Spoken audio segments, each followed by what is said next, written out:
தந்தி தொலைக்காட்சி நேயர்களுக்கு இனிய வணக்கங்கள். ஆயுத எழுத்து நிகழ்ச்சிக்கு உங்களை அன்போடு வரவேற்கிறோம். இன்று நாம் எடுத்துக்கொண்டிருக்கக்கூடிய தலைப்பு அரசாணை ரத்து கனவாக்கியதா மருத்துவ படிப்பு என்கின்ற தலைப்பின் கீழான விவாதம். மருத்துவ படிப்பிலே மாநில அரசு கொண்டு வந்த சட்ட திருத்தம். நீட் தேர்வுக்கு பிறகாக மாநில அரசு மாநில பாடத்திட்டத்தில் பயின்ற மாணவர்களுக்கு 85% இடஒதுக்கீடு, சிபிஎஸ்இ பயின்ற மாணவர்களுக்கு 15% இடஒதுக்கீடு என்று மாநில அரசு கொண்டு வந்த சட்ட திருத்தத்தை ரத்து செய்து சென்னை உயர்நீதிமன்றம் உத்தரவு பிறப்பித்திருக்கிறது. மற்றொரு புறத்தில் இதுபோன்ற ஒரு வழக்கு உச்சநீதிமன்றத்தில் வந்தபோது 17ஆம் தேதி கலந்தாய்வு தொடங்குகிறது. மத்திய அரசினுடைய இடங்களுக்கான அந்த கலந்தாய்வு தொடங்குகிறது. மற்றொரு புறம் பார்க்கும்போது பொறியியல் படிப்புக்கான கலந்தாய்வு தொடங்க இருக்கிறது. மருத்துவ படிப்புக்காக பொறியியல் படிப்புக்கான கலந்தாய்வை தள்ளி வைத்துக் கொண்டிருந்தார்கள். ஆனால் தற்போது பொறியியல் படிப்பிற்கான கலந்தாய்வு தொடங்க போகிறது. இந்த நேரத்தில் மாணவர்கள் மிக இக்கட்டான ஒரு குழப்பமான அடுத்து என்ன செய்வது என்று தெரியாத நிலையில் இருக்கிறார்கள். தமிழக அரசு இதற்கு உடனடியாக மேல்முறையீடு செல்ல போகிறோம் என்று அறிவித்திருக்கிறார்கள். இந்த குழப்பமான முடிவுக்கு யார் காரணம்? இந்த குழப்பத்தில் இருந்து எப்படி விடுபட போகிறார்கள்? மருத்துவ படிப்பு என்பது ஒரு கடினமான படிப்பு என்பதை தாண்டி தற்போது ஒரு குழப்பமான படிப்பாக மாறிவிட்டதா என்கிற பல கேள்விகளும் இருக்கிறது. இதை பற்றி தான் இன்றைக்கு நாம் விவாதிக்கிறோம். இன்றைக்கு நம்முடைய அரங்கத்தில் 5 சிறப்பு விருந்தினர்கள் இணைகிறார்கள். முதலாவதாக அதிமுக அம்மானியைச் சேர்ந்த பேராசிரியர் திரு தீரன் அவர்கள் இணைகிறார். அவரை வரவேற்கிறோம். அடுத்ததாக சிபிஎஸ்இ பள்ளிகளின் சார்பாக திரு நந்தகுமார் அவர்கள் இணைகிறார். அவரையும் வரவேற்கிறோம். அடுத்ததாக வழக்கறிஞர் திரு ராமலிங்கம் அவர்கள் இணைகிறார். அவரை வரவேற்கிறோம். +2 முடித்த மாணவர், நீட் தேர்வை எழுதி முடித்து அதனுடைய மற்ற செயல்பாடுகளுக்காக காத்துக் கொண்டிருக்கக்கூடிய மாணவர்களுடைய பெற்றோராக இருக்கக்கூடிய சாமானியனுடைய பிரதிநிதியாக நசீம் அகமது அவர்கள் இணைகிறார். அவரை வரவேற்கிறோம். இன்னும் சற்று நேரத்தில் சமூக சமத்துவத்திற்கான மருத்துவர்கள் சங்கத்தினுடைய பொதுச் செயலாளர் டாக்டர் ரவீந்திரநாத் இணைய இருக்கிறார். என்னுடைய முதல் கேள்வி பேராசிரியர் தீரன், தமிழக அரசு நீட் தேர்வே வராது என்று கூறியது. அதற்கப்புறமா நீட் தேர்வு வரும், அதை நாங்கள் சட்டம் இயற்றி எதிர்கொள்வோம் என்றார்கள். அப்புறம் சட்ட ரீதியாக சட்ட போராட்டம் என்றார்கள். இந்த 3 முயற்சிகளுமே தோல்வியடைந்து இன்றைக்கு என்ன அப்படின்னு ஒரு பெரும் குழப்பம் இருக்கிறது. இந்த குழப்பத்திற்கு மாணவர்களுடைய மன உளைச்சலுக்கும் யார் காரணம்? யார் பொறுப்பேற்க வேண்டியது இருக்கு? நீங்க தானே?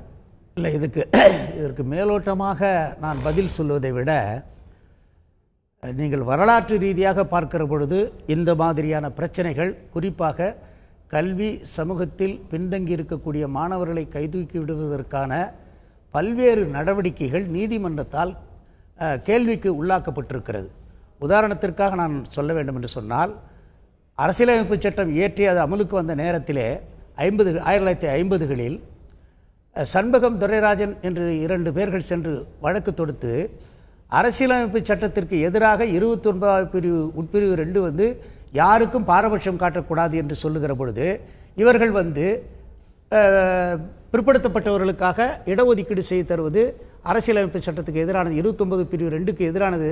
எனவே 15வது பிரிவை ரத்து செய்ய வேண்டும் என்று வழக்கு தொடுத்தார்கள். அப்பொழுது தந்தை பெரியார் அவர்கள் தமிழகத்திலே இருந்து, இது மக்களுக்காகத்தான் சட்டமே தவிர சட்டத்திற்காக மக்கள் இருக்க முடியாது என்று சொல்லி தந்தை பெரியார் அவர்கள் அன்றைக்கு ஒரு கடுமையான போராட்டத்தை நடத்தினார்கள்.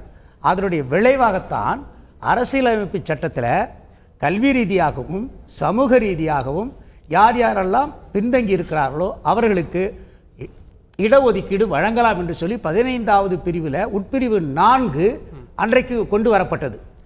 எந்த அதிகாரத்திலும் இல்லாத தந்தை பெரியார் வரலாறு இல்ல அதுதான் சொல்றேன். அதே போராட்டம் தான் இப்பயும் நடக்குதுன்றதுக்காக சொல்ல வரேன்.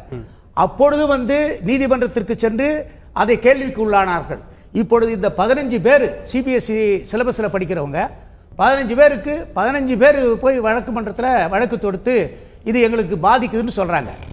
என்னை பொறுத்தளவில் நீதிபதியுடைய அந்த தீர்ப்பில் எனக்கு மாறுபாடான பல கருத்துக்கள் இருக்கிறது. எனக்கு மட்டுமல்ல, பல்வேறு சமூக முன்னேற்றத்தின்பால் அக்கறை உள்ளவர்களுக்கெல்லாம் இதில் ஒரு மாறுபாடான கருத்து இருக்கிறது என்பதை நான் இந்த நேரத்தில் வலியுறுத்தி சொல்ல விரும்புகிறேன். இல்ல, நீதிபதி பொத்தாம் பொதுவா சொல்லல, குஜராத்ல இதே மாதிரி ஒரு தீர்ப்பு குறிப்பிடப்பட்டிருக்கிறது. அந்த தீர்ப்பை மேற்கோள் காட்டி சொல்லுகிறார், நீங்க சொன்ன மாதிரி பின்தங்கி அப்படின்றதற்கான அடிப்படை காரணிகள் இருக்கிறது. இந்த board, CBSE board, state board அப்படின்ற அந்த பிரிவுகளின் கீழே இடஒதுக்கீடு கொடுத்ததற்கான இதற்கு முந்தைய வரலாறுகள் இல்லை அப்படின்றப்போ அதையும் மேற்கோள் காட்டி தானே சொல்றாரு. பொதுவாக நீதிபதிகள் இல்ல. நான் மறுபடியும் சொல்றேன், மாண்புமிகு எங்களுடைய இதய புரட்சி தலைவி அம்மா அவர்கள் இந்த 50% மேல் இடஒதுக்கீடு செய்து தரப்படக்கூடாது என்று சொல்லி உச்சநீதிமன்றத்தில் ஒரு தீர்ப்பு வழங்கப்பட்ட பொழுது மாண்புமிகு அம்மா அவர்கள் உடனடியாக என்ன செய்தார்கள் என்றால், நம்முடைய மதிப்பிற்குரிய ஆசிரியர் வீரமணி அவர்களை அழைத்து இதற்கு ஏதாவது ஒரு சட்ட பாதுகாப்பு ஏற்படுத்த முடியுமா என்று ஆய்வு செய்து அவர்களை அந்த 32வது பிரிவு சீவ ஏதோ ஒரு பிரிவில் ஒரு சட்டத்தை ஏற்றி அரசியலமைப்பு சட்டம் அந்த 9வது அட்டவணையில் சேர்த்தார்கள். இன்றைக்கும் 50% மேலாக 69% இடஒதுக்கீடு மாண்புமிகு அம்மா அவர்கள் ஏற்படுத்திய அந்த சட்ட பாதுகாப்பின் மூலமாக அந்த 9வது அட்டவணையில் சேர்த்ததனுடைய விளைவாக இன்றைக்கும் அது நடைமுறையில் இருக்குது. ஆக ஒரு மாநில அரசாங்கத்தினுடைய அந்த இடஒதுக்கீட்டு அமலாக்கத்தை பலரும் பலவிதமாக மாநில அரசு இயற்றிய பல சட்டங்களை எதிர்த்து நீதிமன்றம் கேள்வி கேட்டிருக்கிறது. அதெல்லாம் மறுக்கிறதுக்கு இல்ல. நமக்கான சட்ட பாதுகாப்பு அப்படின்றது எல்லாரும் கோருவது. மாநில அரசு இதை சட்டமன்றத்தில் ஜனவரி மாசம் கொண்டு வந்தீங்க. அதுக்கப்புறமா அது குடியரசுத் தலைவருடைய ஒப்புதல் வாங்கியிருக்க வேண்டிய வேலை யாருடையது? அதற்கான நிர்பந்தத்தை கொடுத்திருக்க வேண்டியது யாரு? மாநில அரசாங்கத்தை பொறுத்தளவில் மதிப்பிற்குரிய மாண்புமிகு சுகாதாரத்துறை அமைச்சர் விஜயபாஸ்கர் அவர்கள் இதுக்காக கடுமையான முயற்சி எடுத்துட்டு இருக்காங்க. இன்னும் சொல்ல போனா உடனடியாக நடவடிக்கை எடுத்ததனுடைய விளைவாகத்தான் என்ன பண்ணாங்க, நீட் தேர்வு சட்டமன்றத்தில் ஏகமனதா தீர்மானம் நிறைவேற்றி அனுப்பியிருக்கிறாங்க. ஜல்லிக்கட்டுக்கு உடனடியாக தீர்ப்பு ஜனாதிபதி ஒப்புதல் கொடுக்கிறார். ஆனால் ஒரு மாநில மாணவர்களுடைய பிரச்சனையில இன்றைக்கு ஜனாதிபதி அவர்கள் ஒரு மாநில அரசாங்கத்தினுடைய ஒட்டுமொத்த தீர்மானத்தை, ஏகோபித்த தீர்மானத்தை, ஒருமனதான தீர்மானத்தை இன்றைய வரையில ஏற்றுக்கொண்டார்களா நிராகரிக்கிறாரா என்ற எந்த விதமான கேள்வி வருது. இங்க இருக்கக்கூடிய அரசு அழுத்தம் கொடுக்கக்கூடிய, டிமாண்ட் கொடுக்கக்கூடிய ஒரு நிலையில இல்ல அப்படின்னு எடுத்துக்கிறதா? ஏன்னா குடியரசுத் தலைவர் தேர்தலுக்கு நீங்க ஆதரவு கொடுக்குறீங்க, இன்னாருக்கு ஆதரவு கொடுக்குறீங்க. அப்ப அடிப்படை நிர்பந்தமாக நீங்க சேர்த்துக்கலாம். நீங்க இன்னொன்னு பார்க்கணும். அதாவது இந்தியாவில் தமிழகம் மட்டும்தான் இன்றைக்கு இந்த நீட் தேர்வு எங்களுடைய மாநில மாணவர்களை பாதிக்கும், குறிப்பாக கிராமப்புற மாணவர்களை பாதிக்கும். ஆகவே எங்களுக்கு இந்த நீட் தேர்வு தேவையில்லை என்று சொல்லி தமிழ்நாடு மட்டும்தான் இந்த சமூக நீதி அடிப்படையில் முன்னுரிமையாக நிற்கின்ற மாநிலம் என்ற காரணத்தினால இதில் கடுமையாக அம்மா வழியில் நின்று நாங்கள் போராடிட்டு இருக்கிறோம். ஆனால் இந்தியாவில் நீங்கள் வடகிழக்கு மாநிலங்களை கூட எடுத்துக்கிட்டாலும் சரி, அல்லது வட மாநிலங்கள் எடுத்து எல்லா மாநிலமும் நீட் தேர்வை ஏற்றுக்கொண்டார்கள். அதுக்கு காரணம் அவங்க சிபிஎஸ்இ சிலபஸ்ல படிக்கல. அதுதான் நீங்க இப்பவும் நீட் தேர்வு வேண்டாம் அப்படின்னு உங்க நிலைப்பாடு. ஆனா அது கொண்டு வரப்பட்டு விட்டது, ஏற்றுக்கொண்டோம் அப்படின்றீங்க. ஏற்றுக்கொள்ளையே நாங்க இந்திய வரல வழக்கு தானே போட்டிருக்கோம். இந்திய வரல ஜனாதிபதி ஒப்புதல் கொடுப்பாரு தான் நம்பிக்கையோட இருக்கிறோம். நம்முடைய மாணவர்கள் நீட் தேர்வு எழுதியிருக்கிறார்கள். அந்த நீட் தேர்வு அடிப்படையில் தான் இப்போ அந்த முடிவுகள் அடிப்படையில் தான் இப்போ கலந்தாய்வு அப்படின்ற விஷயத்துக்கு நீங்க வந்திருக்கீங்க அப்படின்றப்போ நீட் தேர்வே வராது அப்படின்ற நிலைப்பாடு. அப்ப நீட் தேர்வு வருதுன்னு சொல்லிட்டு சொன்னது, அதுக்கப்புறமா சட்ட ரீதியான போராட்டம் அப்படின்னது, இன்னைக்கு திரும்ப உச்சநீதிமன்றப்போ மாணவர்கள் இந்த அரசு மீதான பார்வையில் இவங்க என்னதான் முடிவு கொடுப்பாங்க அப்படின்னு ஒரு பெரிய கேள்வி இருக்கும். ஸோ நீங்களே நிறைய குழம்பி போயிருக்கீங்களா? இல்ல நாங்க குழம்பலங்க, நாங்க தெளிவா தான் இருக்கிறோம். இன்னும் சொல்ல போனால் தமிழக மாணவர்கள் பாதிக்கப்படக்கூடாது என்பதற்காகத்தான் எதற்காக சுகாதாரத்துறை அமைச்சர் உடனடியாக 85% மாநில பாடத்திட்ட பிரிவுக்கோ 15% சிபிஎஸ்இ ஏன் உடனடியாக ஒரு சட்டத்தை ஒரு ஆணையை பிறப்பிக்கிறாங்க? இந்த மாணவர்கள் பாதிக்கப்படக்கூடாது என்பதற்காகத்தான். இதுல கோளாறு எங்க இருக்கிறது என்று சொன்னால், ஜனாதிபதி இதற்கு ஏற்றுக்கொள்கிறோம் அல்லது நிராகரிக்கிறோம் என்று எதையாவது ஒரு கொடுத்திருக்கணும். அவங்க கொடுக்கல. அப்படி கொடுக்காத பொழுது நாங்க எப்படி தெளிவான முடிவு எடுக்க முடியும்? ஆக எங்களுடைய கொள்கை, எங்களுடைய நோக்கம் எங்களுடைய மாநிலத்திற்கு நீட் தேர்வு அவசியமற்றது. இது அனைத்து இந்திய அண்ணா திமுக மட்டுமல்ல, அனைத்து திமுக உட்பட அனைத்து எதிர்க்கட்சிகளுடைய ஒருமித்த கருத்து இது. ஓகே, என்னால் புரிந்து கொள்ள முடிகிறது. இந்த நேரத்தில் சமூக சமத்துவத்திற்கான மருத்துவர்கள் சங்கத்தினுடைய பொதுச் செயலாளர் டாக்டர் ரவீந்திரநாத் அவர்கள் நம்முடைய இணைந்திருக்கிறார்கள். திரு ரவீந்திரநாத், நீட் தேர்வு விவகாரத்தை பொறுத்த வரைக்கும் தமிழக அரசு ஒரு குழப்பமான நிலைப்பாட்டை வச்சிருக்குன்னு சொல்லிட்டு நீங்க செய்தியாளர்களை சந்திச்சப்போ சொன்னீங்க. ஆனால் தமிழக அரசு வழக்கு தொடுத்திருக்கிறது. 85% வரை மாநில பாடத்திட்டத்தில் படித்த மாணவர்களுக்கான இடஒதுக்கீடு அப்படின்னு இருக்காங்க.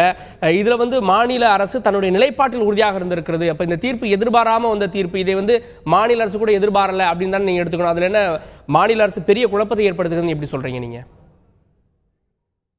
அதாவது தமிழக அரசு இந்த பிரச்சனை குழப்பத்தில் இருக்குன்னு நான் சொல்லல.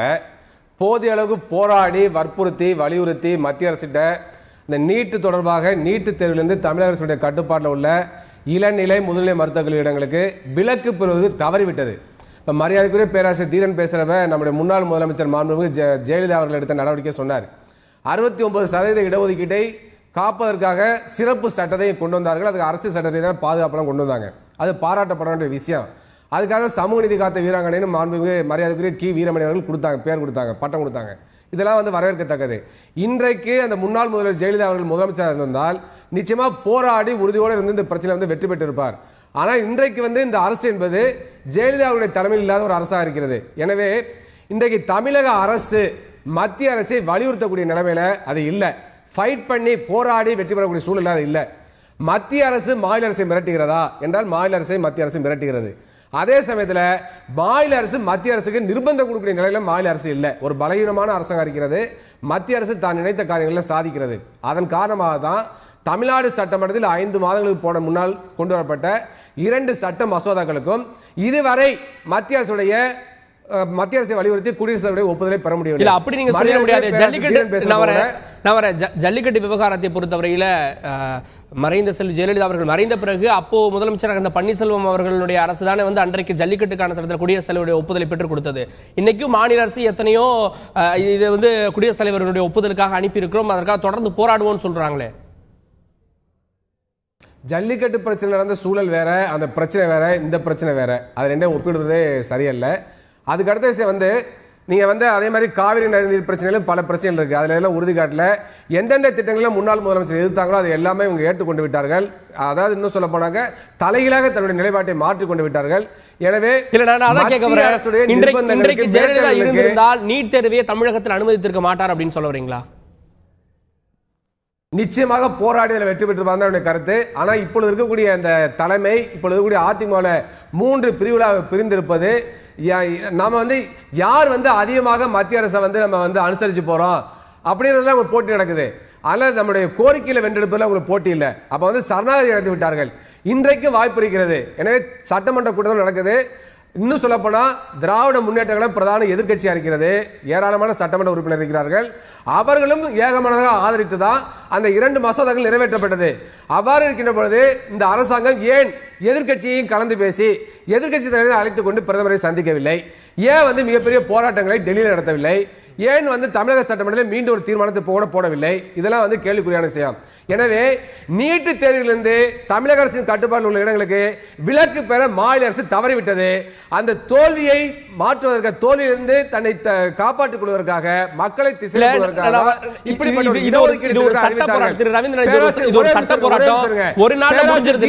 நன்றாக தெரியும். இல்ல இது ஒரு நாள்ல முடிஞ்சது இல்ல, ஒட்டுமொத்தமாக எப்படி தோல்வின்னு சொல்ல முடியும்? அடுத்து உச்சநீதிமன்றம் போறாங்க, அங்க பல கோரிக்கைகளை வலியுறுத்துவாங்க, நம்முடைய நிலைப்பாடுகளை எடுத்து சொல்லுவாங்களே. இல்ல நிச்சயமா தோல்விதான். அவங்க வந்து உச்சநீதிமன்றத்தை எங்க போயிருக்காங்க? இப்ப நான் என்ன கேக்குறேன், நீட் அடிப்படையில் மாணவர் சேர்க்கை மத்திய மாநில அரசு அறிவிச்சிருச்சே, அந்த அடிப்படையில் இடஒதுக்கீடு இல்ல. அதுக்குதான் 85% 15% இடஒதுக்கீடு விழுக்காட்ட பிரிச்சாங்க. மாநில பாடத்திட்டத்தில் படிக்கும் மாணவர்கள், கிராமப்புற மாணவர்கள் பாதிக்கப்படக்கூடாது. 85% தோல்வியோட அடையாளம் சொல்றேன். அதுதான் தோல்வியோட அடையாளம் சொல்றேன். என்ன சொல்லிருக்கணும் மாநில அரசு? நாங்கள் நீட்டு தேர்வை ஏற்றுக்கொள்ளவில்லை, குடியரசுத் தலைவரிடம் ஒப்புதல் பெற்றுக் கொடுக்கிற வரை நாங்கள் மாணவர் சேர்க்கை நடத்த மாட்டோம் சொல்லிருந்தாங்க. தைரியமா புரிந்து கொள்ள முடிகிறது. நீட் தேர்வை ஏற்றுக்கொள்ள மாணவர் சேர்க்கை சொன்ன பிறகுதான் அவங்க ஸ்டேட் போர்டு தனியா ஒரு 85% இடங்கள் புரிந்து கொள்ள முடிகிறது. சென்ட்ரல் போர்டு 15% இடங்கள் அடிப்படையில் தான் மாணவர் சேர்க்கை என்று சொல்லி இடஒதுக்கீடு என்கிற சட்ட திருத்தத்தை அரசியல் சட்டப்படி சமூக ரீதியா கல்வி ரீதியா பின்னணி இடஒதுக்கீடு கொடுக்க முடியும். ஸ்டேட் போர்டு ஒரு இடஒதுக்கீடு சென்ட்ரல் போர்டுல கொடுக்க முடியாது. புரிந்து கொள்ள முடிகிறது. இடஒதுக்கீடு ரீதியாக சிபிஎஸ்இ பள்ளியினுடைய சார்பாக திரு நந்தகுமார் +2 தேர்வை எழுதிய சிபிஎஸ்இ மாணவர்கள் 2% பேர், 98% மாநில பாடத்திட்டம் அல்லது தனியார் பள்ளிகள் எல்லாம் சேர்த்து, மெட்ரிகுலேஷன்லாம் சேர்த்து, அதே இது அப்படியே நீட் தேர்வுக்கு போறப்போ 6% மாணவர்கள் சிபிஎஸ்இயை சார்ந்த மாணவர்கள். ஆனால் அவர்களுக்கு கொடுக்கப்பட்டிருக்கக்கூடிய இடஒதுக்கீடு 15%. அவங்களுடைய 6% மாணவர்களை விட 15% கொடுத்துருக்காங்க. அவர்களுடைய இடத்தை விட மிக அதிகமான இடம் தான் கொடுத்துருக்காங்க. அப்புறம் ஏன் கோர்ட்டில் போய் கேஸு, அப்புறம் ஏன் இது மாதிரியான விஷயங்கள்? முதலில் நாம் இந்த இடஒதுக்கீடு என்பது எனக்கு உடன்பாடு கிடையாது. காரணம், மாணவர்களுடைய கல்வி சம்பந்தமான விஷயம். யார் படிக்கிறாரோ, யார் மருத்துவராக வேண்டும் என்று கனவு கண்டு கொண்டிருக்கிறார்கள், அவர்கள் தேர்வு எழுதியிருக்கிறார்கள். ஏற்கனவே சொல்லிவிட்டார்கள், சிபிஎஸ்இ பாடத்திட்டம் முடிதான், சிபிஎஸ்இ கல்வி வாரியம் தான் இந்த தேர்வு நடத்தும், சிபிஎஸ்இ தான் தேர்வு முடிவு அறிவிக்கும். இந்தியா முழுமைக்கும் ஏற்றுக்கொண்ட ஒரு திட்டத்தை தமிழகம் மட்டும் எதிர்ப்பது சரியாக இருக்காது. ஏற்கனவே ஒரு பாடத்திட்டத்தை மாற்றியிருந்தால் இந்த பிரச்சனையே வந்திருக்காது. பாடத்திட்டமே மாற்றாமல் சிபிஎஸ்இ நடத்தக்கூடிய இந்த நீட் தேர்வை தொடர்ந்து எதிர்ப்பது என்பது சரியாக இருக்காது என்று ஏற்கனவே ஒற்றுக்கொள்ளப்பட்டதான். இல்ல, அதுதான் திறன் அடிப்படையில் அப்படின்றீங்க, திறமையுடைய அடிப்படையில்ன்றீங்க. திறமையுடைய அடிப்படை நீங்க எண்ணிக்கையுடைய அடிப்படையிலையும் பாருங்க. 6% அப்படின்றப்போ 15% இடஒதுக்கீடு கொடுக்குறோம். அதாவது முதல்ல வந்து இவங்க வந்து பாடத்திட்டத்தை மாற்றியிருந்தால் யாருக்கும் எந்தவித பிரச்சனையும் வந்திருக்காது. நீட் தேர்வே இல்லை என்று சொல்லிவிட்டார்கள், நீட் தேர்வு ஏற்றுக்கொண்டோம் என்று சொல்லிட்டார்கள், பின்னர் இடஒதுக்கீடு என்கிறார்கள். நீட் தேர்வு உண்டு என்று சொல்லிதான் இன்னும் நிறைய பேர் தேர்வு எழுதியிருப்பார்கள். அல்லது நீட் தேர்வுக்கு 85% தமிழக மாணவர்களுக்கு தருவோம் என்று சொல்லிதான் இன்னும் நிறைய மாணவர்கள் எழுதியிருப்பார்கள். இந்த போடப்பட்ட எல்லாமே தவறுதலாக எடுக்கப்பட்ட நிகழ்ச்சி தமிழக அரசுக்கு மிகப்பெரும் தோல்வி. இனி இவ்வாறு செய்யாமல் இருப்பதற்கு இன்றைக்கு தொடங்கப்பட்டிருக்கிற பாடத்திட்டத்தை பாடத்திட்ட குழுவை உடனடியாக நீங்கள் வேகப்படுத்தி மத்திய அரசாங்கம் கொண்டு வந்திருக்க அது இந்தியா முழு ஒரே மாதிரி கல்வி திட்டத்தை கொண்டு வந்துவிட்டால் புதிய கல்வி திட்டத்தை இந்திய மாணவர்களுக்கு ஏற்றமா நம் இந்தியர்கள் இந்திய மாணவர்கள் தமிழ்நாட்டில் இந்தியர்கள் ஏன்னா அந்த கல்வி திட்டம் இருந்தது என்ன நியாயம் அதை விட்டு நீட் தான் நிரந்தர தீர்வு நீட் இருக்கதான் செய்யும் இந்த இடஒதுக்கீடே கிடையாது அப்படின்னா தமிழகத்திற்கு மட்டும் தந்துவிட்டால் எப்படி சிபிஎஸ்இ மாணவர்கள் மட்டும் பாதிக்கப்படுவாங்க மாநில பாடத்திட்ட மாணவர்கள் பாடத்திட்டம் ஒன்று நீட் தேர்வு ஒன்று நீட் தேர்வு நடத்துகிறது நீட் தேர்வு யாராவது எழுதினாலும் அவருக்கு யாருக்கு திறமை இருக்கோ அவர் கொடுத்து விட்டு போகட்டும் எதற்கு இடஒதுக்கீடு எதற்கு யார் கேட்டார் இடஒதுக்கீடு மதிப்பெண் எவன் பெற்றிருக்கிறான் எவனுக்கு இது உயிர் காக்கும் பிரச்சனை மருத்துவர் என்பது உயிர் காக்கும் பிரச்சனை டெல்லியில் இருக்க மத்திய அரசாங்கத்துடைய மெடிக்கல் கவுன்சில் ஆஃப் இந்தியா தான் தீர்மானிக்கிறது ஓகே ரைட் ஏன்னா மெடிக்கல் கவுன்சில் ஆஃப் இந்தியா மருத்துவராகி நல்ல மனிதனை கொள்வதற்கு எதற்கு மருத்துவம் என்பது உயிர் காக்கும் பிரச்சனை அப்படின்றீங்க இவ்வளவு நாளா மருத்துவர் ஆனவர்கள் மாநில பாடத்திட்டத்தில் படிச்சு மாநில அரசுடைய அந்த +2 மதிப்பெண் அடிப்படையில் அவங்க எல்லாம் வந்து அது வேற சரியான தகுதியும் திறமையும் தேவைப்படுகிறது இன்னும் அதிகமாக தேவைப்படுகிறது அப்படி என்றால் மாண்புமிகு புரட்சியாளர் அம்மா அவருக்கு எதற்கு நாம் வெளிநாட்டிலிருந்து மருத்துவரை அழைத்து வர வேண்டும் அங்கே ஒரு திறமை இருக்கிறது தானே அப்படிப்பட்ட மருத்துவரை உருவாக்குவதற்காக மருத்துவ கவுன்சில் இருக்கிறது ஏன்னா அந்த மருத்துவ கவுன்சில் எடுக்கிற முடிவுக்கு நாம் எல்லோரும் உடன்பட்டு இருக்கிறோம் அன்றைக்கே நீங்கள் மத்திய அரசு சென்று பேசி இருக்க வேண்டும் அல்லவா ஏன் பேசவில்லை பேசாது யார் தவறு பேசினாங்க பேசாம இல்ல பேசுங்க சொல்லுங்க இது இந்த தனியார் பள்ளிக்கூடம் நடத்துறவங்க பூரா சிபிஎஸ்இ சிலபஸ்ல நடத்துறாங்க எனவே அவங்க அவருடைய நோக்கத்துக்காக அவருடைய பள்ளி வசதிக்காக அரசாங்கம் ஒரு முடிவு எடுக்க முடியாது நீங்க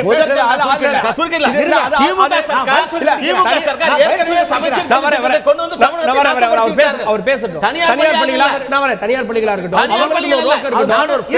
அவர்களுக்கு ஒரு கோரிக்கை இருக்குது அவர்களுக்கு ஒரு கோரிக்கை இருக்குது எங்கள் கோரிக்கை தமிழக அரசாங்கம் ஏற்கனவே சமச்சீர் கல்வி திட்டத்தை கொண்டு வந்த அடிப்படையில் தான் இந்த இன்றைக்கு இந்த திட்டம் அதான் புரியுது நீண்ட கால தீர்வா நீங்க பாத்தீங்கன்னா சிலபஸை மாத்தி இருக்கணும் 2006 எனக்கு தெரிஞ்ச +2 சிலபஸ் மாத்தினாங்க 2007 இருந்து அதே சிலபஸ் இன்னைக்கு வரைக்கும் சிலபஸை மாத்தல இந்த சிலபஸ் ஈக்குவாலிட்டியை நீங்க கொண்டு வந்திருந்தீங்கன்னா இன்னைக்கு இவ்வளவு பெரிய பிரச்சனையே கிடையாது இல்லங்க ஐயா நீங்க பதிவு செய்ய 13 ஆண்டு எனக்கு தெரிஞ்ச புரட்சி அம்மாவோட போயாஸ் கார்டன்ல போய் காலை பிடித்துக் கொண்டு கேட்டோம் பாடத்திட்டத்தை மாற்றுங்கள் என்று 13 ஆண்டுகளா குப்பை தொட்டியில போட்டு இன்றைக்கு தமிழகம் தள்ளாடி கொண்டிருக்கிறது அதுதான் பதில் சொல்றேன் சொல்லுங்க அதாவது அரசியலமைப்பு சட்டத்தையோ அல்லது இந்த கல்வி எந்த பட்டியலில் இருக்குதுன்றதை பற்றியோ கூட கொஞ்சம் கூட கவலைப்படாமல் இவர் பேசலாம் ஆனால் இன்றைக்கு கன்கரண்ட் லிஸ்ட்னா என்ன மாநில அரசுக்கும் கல்வியில் முடிவெடுக்கிற அதிகாரம் இருக்குது இன்னைக்கு சிறப்பு சலுகை காட்டக்கூடாது ஒரே பாடத்திட்டம்னு சொல்கிறாரு நான் கேட்குறேன் இங்கே மாநில பாடத்திட்டம் தான் இங்கே சரியாக வரும்னு சொல்லிட்டு நாங்கள் மாநில அரசாங்கம் எங்களுடைய கருத்தை முடிவை நாங்கள் சொல்லியிருக்கிறோம்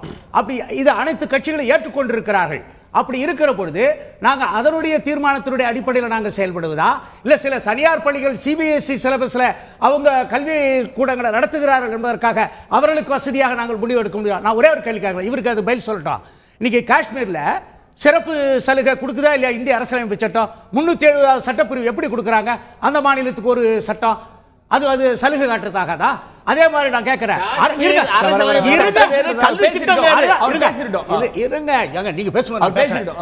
அருணாச்சல பிரதேசத்துல இன்னைக்கு எஸ்டிக்கு எவ்வளவு இடஒதுக்கீடு அரசியலமைப்பு சட்டத்துல 22 எஸ்சிக்கு 7.5 எஸ்டிக்கு ஆனா அருணாச்சல பிரதேசத்துல இருங்க மாநில பாடத்திட்டமாவே இருக்கட்டும் அதுதான் நீங்க அந்த தரத்தை உயர்த்துங்க கேக்குறாரு உங்களுக்கு உதாரணம் சொல்றதுக்காக தான் நான் சொல்றேன் அங்க 95% எஸ்டிக்கு இருக்கு காரணம் என்ன அங்கு எஸ்டி மாணவர்கள் அதிகம் அதாவது பழங்குடியின இருங்க அதே மாதிரி தான் இங்க மாநிலத்தில் தமிழகத்தில் மாநில பாடத்திட்டத்தில் படிக்கிறவங்க தான் அதிகம் சிபிஎஸ்இ படிக்கிறவங்க ரொம்ப குறைவே மாநில அப்படி இருக்கும் பொழுது சிபிஎஸ்இ மாணவர்களுக்காக நீங்க கேள்வி புரிஞ்சுக்கங்க நீங்க இங்க ஒரு கேள்வி புரிஞ்சுக்க நீங்க மாநில மாணவர்களுக்காக மாநில பாடத்திட்டத்தில் படிக்கக்கூடிய மாணவர்களுக்காக தான் எழுதுனீங்க சிபிஎஸ்இல படிக்கக்கூடியவர்கள் உங்க மாநிலத்தை சேர்ந்த மாணவர்கள் தானேன்னு சொல்லிட்டு நீதிபதியினுடைய தீர்ப்பு சொல்லுது அவர்களை ஏன் மாற்றாந்தாய் மனப்பான்மையோடு பாக்குறீங்கன்றார் நீதிபதி நான் ஒரே ஒரு கேள்வி கேட்கிறேன் அண்ணா கூட தான் இருமொழி கொள்கையை கொண்டு வந்தாரு இங்க 2 மொழி அப்ப ஹிந்தி படிக்கிறோம் நீங்க வாய்ப்பு இல்லையா அன்னைக்கு கூட தான் காங்கிரஸ்காரங்க கேட்டாங்க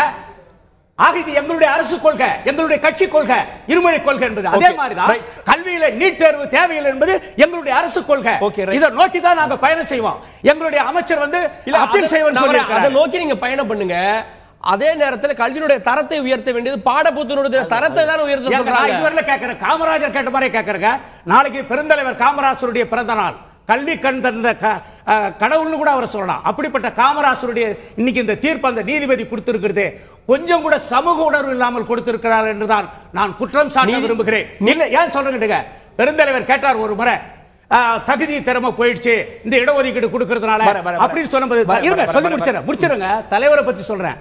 தலைவர் சொன்னாரு, எந்த எஸ்சி டாக்டர் ஊசி போட்டு எந்த நோயாளி செத்து போயிட்டான், எந்த எஸ்சி பொறியியலாளர் பி இன்ஜினியர் வந்து கட்டடம் கட்டி கட்டடம் இடிஞ்சு போச்சு, இதுவரையில அந்த இடஒதுக்கீட்டில் படிச்சுட்டு வந்த டாக்டரும் இன்ஜினியரும் தான் இந்த நாட்டை இந்த அளவுக்கு உயர்த்தி இருக்கிறார்கள், வளப்படுத்தி இருக்கிறார்கள் என்று பெருந்தலைவர் காமராசர் சொன்னார். அவருடைய பிறந்த நாள் நாளைக்கு. இன்னைக்கு இந்த தீர்ப்பு அநியாயமான தீர்ப்பு. இடஒதுக்கீடுக்கு எதிராக பேசல, இது மாதிரியான ஒரு இடஒதுக்கீட்டுக்கு போர்டு ரீதியாக இது இல்லை அப்படின்னு தான் பேசுறோம். வர அடுத்த அளவில் நம்ம தொடர்ந்து பேசலாம். வழக்கறிஞர் திரு ராமலிங்கம், இந்த வழக்கை பொறுத்த வரைக்கும் தமிழக அரசினுடைய அட்வொகேட் ஜெனரலே போய் நேரடியாக வாதாடினாரு. நிறைய விஷயங்கள் எடுத்து வைக்கப்பட்டது. ரொம்ப முக்கியமான ஒரு விஷயம், இந்த மாதிரி ஒரு இடஒதுக்கீடு கொடுக்கப்படாமல் கவுன்சிலிங் நடந்தது அப்படின்னா 78% மாணவர்கள் சிபிஎஸ்இ மாணவர்கள் வந்து சேர்ந்து விடுவார்கள், மாநில பாடத்திட்ட மாணவர்களுக்கு 22% தான் கிடைக்கும் அப்படின்னாங்க.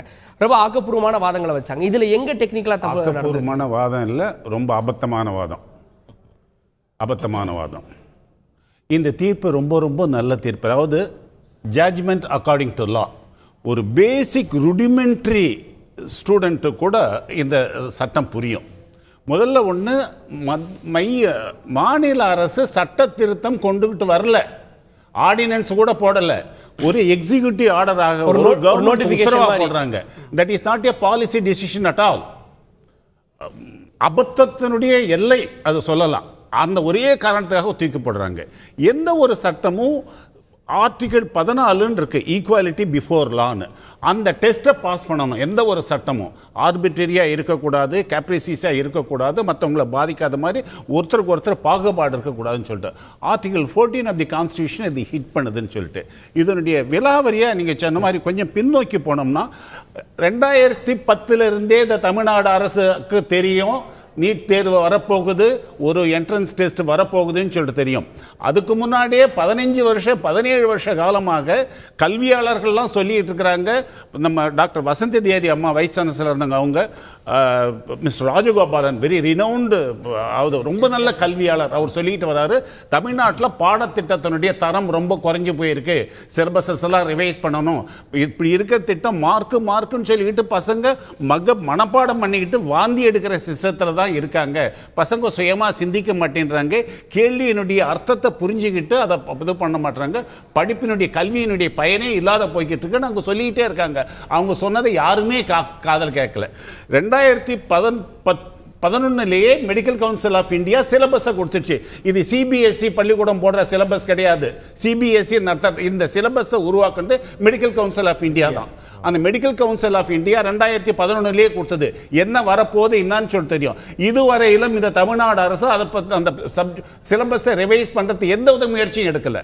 போட்டித் தேர்வுன்னு வந்தா முதல்ல சமூக ஒதுக்கீடு, சமூக நீதி, அதில் வந்தவங்க, அதாவது பெரியார் சொன்னார், காமராஜர் சொன்னார் இல்லையா, அவங்களாம் ரொம்ப பெரியவங்க தான். அவங்க காமராஜனுடைய தயவில் தான், பெரியாருடைய அவர் போட்ட கண் திறந்த பிச்சையில் தான் நாங்கள்லாம் கிராமத்திலேருந்து படிச்சுட்டு வந்திருக்கோம். நாங்களும் சமூக நீதியில் வந்தவங்க தான். அதை ரொம்ப ஸ்ட்ராங்காக அட்வொகேட் பண்ணுறவங்க தான். என்ன சமூக நீதினு நினைக்கிறாங்கன்னா, இந்த ஏழை எளிய கிராமத்தில் இருக்கிற மக்களுடைய கல்வி தரத்தை உயர்த்துக்கு இவங்க என்ன பாடுபட்டாங்க. ஒரு கோச்சிங் கிளாஸ் இது மாதிரி வரப்போதுன்னா சிலபஸ் ரிவைஸ் பண்ணிருக்கோம். ஆனா இன்னைக்கு ஒரு சிக்கல் வருது. நீட் தேர்வு வந்துருச்சு, வரவிடாமல் தடுப்பதற்கு எவ்வளவு முயற்சிகள் எடுத்தாங்க, இன்னைக்கு வந்துருச்சு அப்படின்னா அதுக்கப்புறம் அந்த சட்ட ரீதியான இந்த போராட்டம் சரியானதானே? இதுல என்ன பண்ணிருக்க முடியல? சட்ட ரீதியான வந்துடுச்சுன்னு தெரியும். இதுக்குரிய இதை நம்ம எப்படி மேற்கொள்ளணும், எப்படி எதிர்கொள்ளணும் அப்படின்னு சொல்லிட்டு ஆக்கப்பூர்வமான நடவடிக்கை எடுத்திருக்கணும். ஆக்கப்பூர்வமான நடவடிக்கைன்னா கல்வி தரத்தை 2011 தெரிஞ்சு போச்சு. நம்ம கல்வி தரத்தை உயர்த்திட்டு சிபிஎஸ்இ இது வேற ஒரு பிளானட்ல இருந்து வந்துடுச்சா தெரியும். அந்த கல்வி தரம் சரியா இருக்கு, நல்லா இருக்கு அப்படின்றாங்க.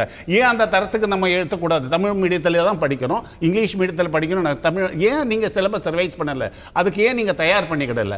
ரெண்டாவது, இந்தியா முழுக்குமே ஒரு தேர்வை தான் 50% மார்க் வாங்கினா போதும். அந்த நீட் தேர்வை எழுதுறதுக்கு ஒரு மினிமம் தகுதி இருக்கு.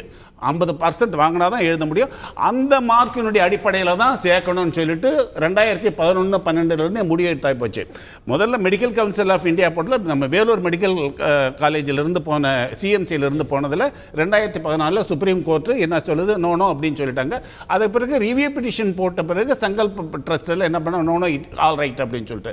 ஸோ நமக்கு 2014 தெரியும் medical council of India 2000 amendment பண்ணிட்டாங்க, வரப்போகுது நீட்டு என்ட்ரன்ஸ் டெஸ்ட் தான் வரப்போகுது, அதை வச்சு தான் அட்மிட் பண்ண போறாங்கன்னு சொல்லிட்டு நம்ம அதுவரையில நம்ம என்ன பண்ணிட்டு இருந்தோம், நல்ல பொழுதெல்லாம் தூங்கி கெடுத்தவங்கன்னா நாட்டை கெடுத்தவங்க தானும் கட்டாருன்னு இது போனது போயிச்சான்னு கவர்மெண்ட். ஆனா இந்த மாணவர்களுடைய எதிர்காலத்துக்காக அவங்க என்ன பண்ணாங்க, ஒண்ணும் பண்ணல.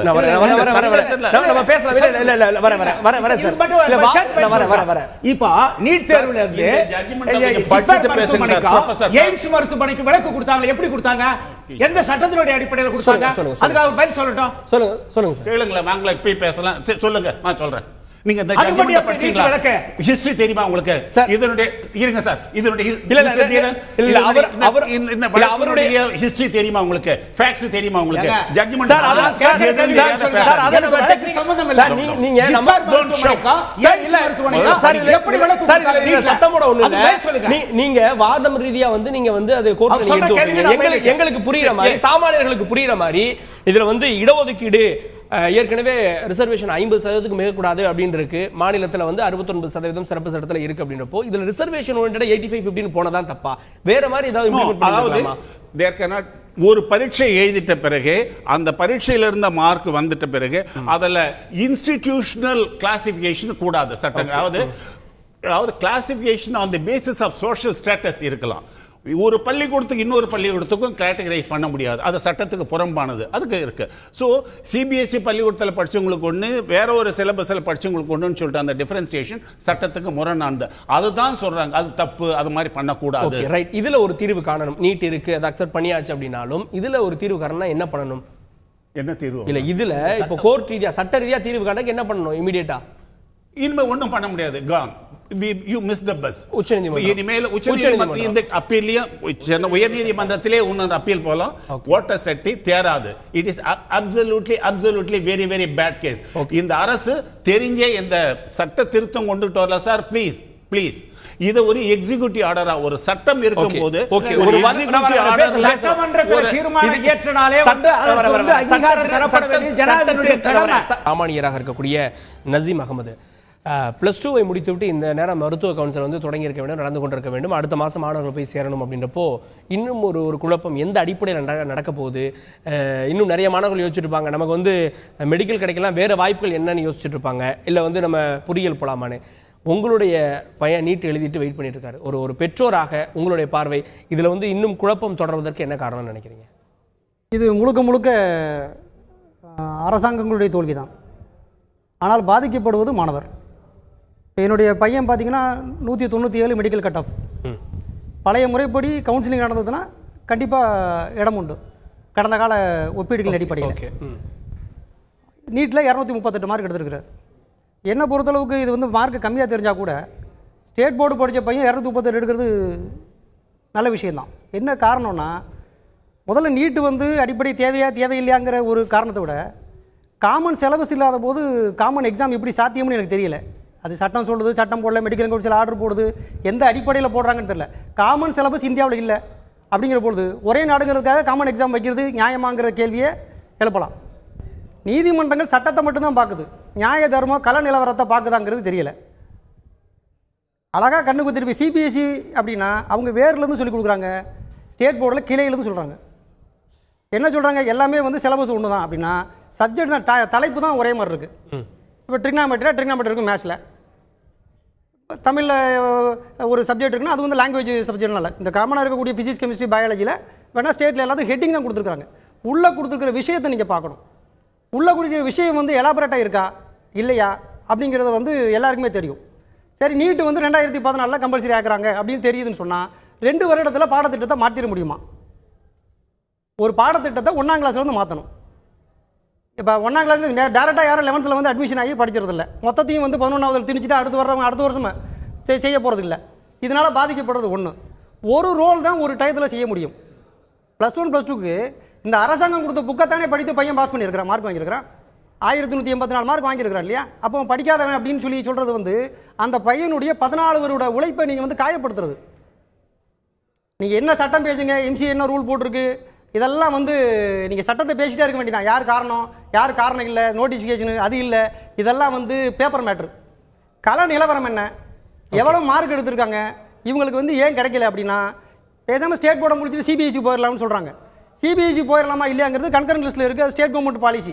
இவங்களுடைய சண்டைக்கு ஏன் மாணவர்கள் பலியாகணும்? ஓகே, இதுல மாநில அரசு ஒரு குழப்பத்தை கொடுக்கிறது அப்படின்றது உங்களுடைய பார்வையா? இல்ல, மாநில அரசு மட்டும் இல்ல, இதுல மத்திய அரசுக்கு பெரிய ரோல் இருக்கு. இல்ல, மத்திய அரசு அவங்களுடைய நிலைப்பாடுல எப்பவுமே உறுதியா தானே இருக்காங்க. முன்னாடி நீட் தேர்வு உறுதிங்கிறது வேற, அதுல அவங்க உறுதியா இருக்காங்க. நீங்க அமுல்படுத்துறதுக்கு உறுதிக்கு எதுவா இருந்தாலும் அவகாசம் கொடுக்கணும். இல்ல நீங்க நான் கேட்கறது என்னன்னா அவகாசம் கண்டிப்பா கொடுக்கணும். நீங்க வந்து ஒரு பையன் இப்ப நீங்க இதுல வந்து பாத்தீங்கன்னா மாநில அரசு வந்து தன்னுடைய பொறுப்புல வந்து சில தவறுகள் செய்திருக்குங்கிறது அப்பட்டமா தெரியுது. குஜராத் மாநிலத்தில் ஏற்கனவே இதே முறையில் இந்த 85-15க்கு பதிலாக 90-10 ஒரு மாடல் ஏற்கனவே கொடுக்கப்பட்டு அந்த மாநிலத்துடைய உயர்நீதிமன்றத்தால் கொடுக்கப்பட்டு அந்த மாநில உயர்நீதிமன்றத்தால் தள்ளுபடி செய்யப்பட்ட அதே மாதிரியான ஒரு நோட்டிபிகேஷனை கொடுத்தா முன்பு உதாரணம் இருக்கும்போது எந்த ஹைகோர்ட் இதை ஏத்துக்கிறோம் அப்படிங்கிறது இது அப்பட்டமா தெரியுது. அப்போ ஒண்ணு, ரெண்டாவது வேண்டுமென்றே விளம்பரத்துக்காக நான் பண்ணோம் அப்படின அடிப்படையில் அரசு கொடுத்திருக்குன்னு நினைக்கிறீங்க? நாங்கள் சாமானியனாக தான் பேசிக்கிறேன், நான் யாரையும் குற்றம் சாட்ட விரும்பல, கள நிலவரத்தை சொல்றேன். இது இந்த ஆர்டர் போடும் பொழுது இது நிக்காதுங்கிறது என்னை மாதிரி சாமானியனுக்கு ஆர்டர் போட்ட அன்னைக்கு தெரியும். ஓகே ஓகே, ஒரு பலவீனமான ஆர்டர் அப்படின்றீங்க. இல்ல, பலவீனமான ஆர்டர் மட்டும் இல்ல, இதை விட இன்னொரு பாயிண்ட் சாதாரண தினசரி படிக்கிற எங்களை மாதிரி ஆளுக்கே தெரியுது. வழக்கறிஞர் விஜயன் வந்து இந்த நீட்டு கேஸை வந்து சுப்ரீம் கோர்ட் தான் பார்க்கணும்னு சொல்லிட்டு உச்சநீதிமன்றம் ஒரு ஆர்டர் போடுறதுக்கு 2 நாளைக்கு முன்னாடி தலைமை நீதி அமர்வு முன்னாடி ஒரு கோரிக்கை வைத்தார்.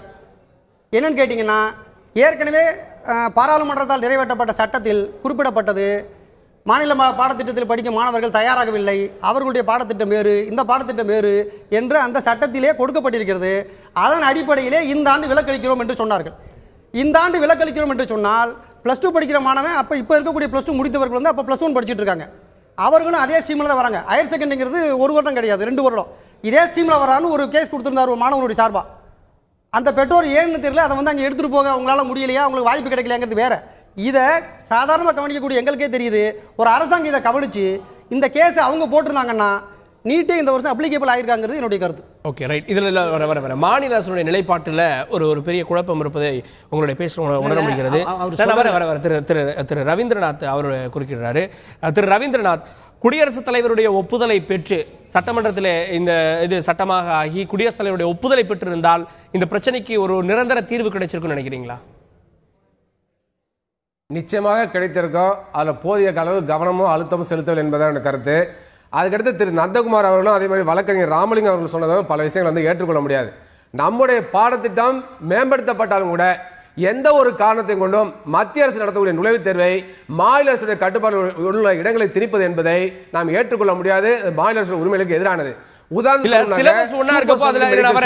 இன்னைக்கு நமக்கு மாநில பாடத்திட்டம் சிபிஎஸ்இ வேறையா இருக்கு, நடத்தக்கூடியது வந்து சிபிஎஸ்இ. இப்போ நம்மளுடைய பாடத்திட்டமும் சிபிஎஸ்இ ஈக்குவலான கல்வி தரத்துக்கு வந்துருச்சு அப்படின்னா சிபிஎஸ்இ தேர்வு நடத்தின ஏத்துக்கள் நமக்கு என்ன கஷ்டம் இருக்கு? சிபிஎஸ்இ விட நம்முடைய பாடத்திட்டம் நல்ல உயர்வா இருந்தாலும் கூட நாம் அந்த நீட் நுழைவுத் தேர்வை ஏற்றுக்கொள்ள முடியாது. இது நம்முடைய உரிமையை பாதிக்கும். எப்படி பாதிக்கும் உதாரணம் சொல்றேன். இப்ப வந்து super speciality medical seats, DM, MCh போன்ற இதே மருத்துவ இதே அறுவை சிகிச்சை படிப்புகள்ல 100% இடங்களையும் ஆல் இந்தியா லெவலில் ஓபன் ஆகும் உச்சநீதிமன்றம் சொல்லிருச்சு. அதுக்கு நீட் நுழைவுத் தேர்வு வந்துருச்சு. சென்ற ஆண்டு மிகப்பெரிய பாதிப்பு, இப்ப இந்த ஆண்டு பாதிப்பு வரப்போகுது. அப்ப நம்முடைய இடங்களை எல்லாம் நாம் வந்து இழந்துடுறோம். தமிழ்நாட்டில் தான் 192 சீட் இருக்கு அரசு மருத்துவக் கல்லூரியில். 10 ஸ்டேட்ல ஒரு சீட் கூட கிடையாது. 10 ஸ்டேட்ல சிங்கிள் டிஜிட் தான் இருக்கு.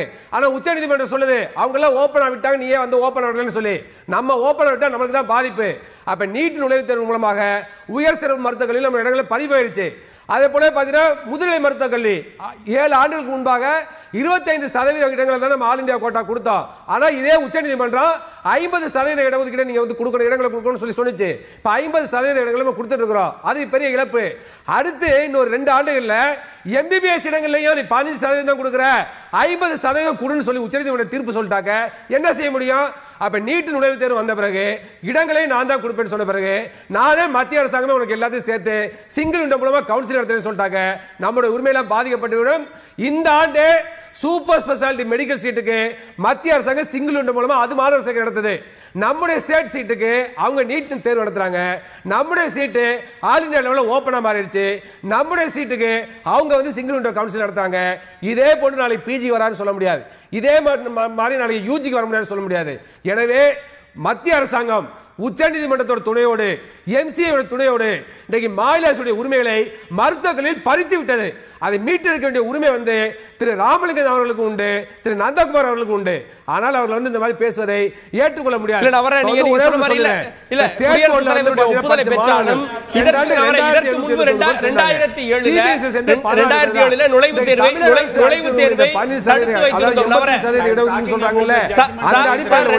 தமிழ்நாடு ஸ்டேட் போர்ட்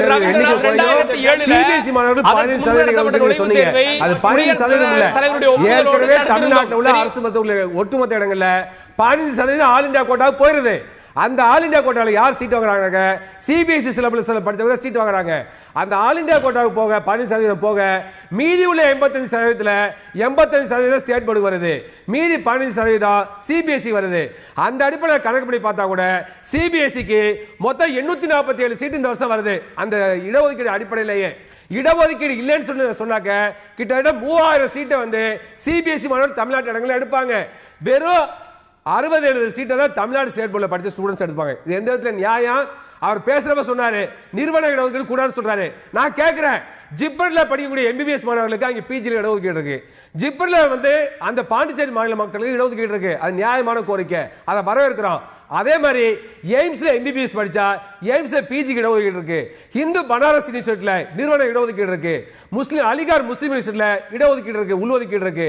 அதே போல கிறிஸ்தவ மருத்துவக் கல்லூரி வேலூர்ல அவர்களுக்கு இடஒதுக்கீடு இருக்கு.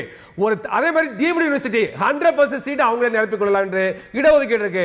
அவ்வாறு இருக்கின்ற பொழுது ஸ்டேட் போர்டில் ஸ்டேட் கவர்மெண்ட் நடத்தக்கூடிய மாணவர்களுக்கு ஸ்டேட் போர்டில் படிக்கிறவர்களுக்கு தான் அனைத்து இடங்களும் கொடுப்பேன்னு சொல்லி ஏன் ஸ்டேட் கவர்மெண்ட் இடஒதுக்கீடு செய்யக்கூடாது? அந்த வார்த்தையை தமிழக அரசு வைக்கவில்லை.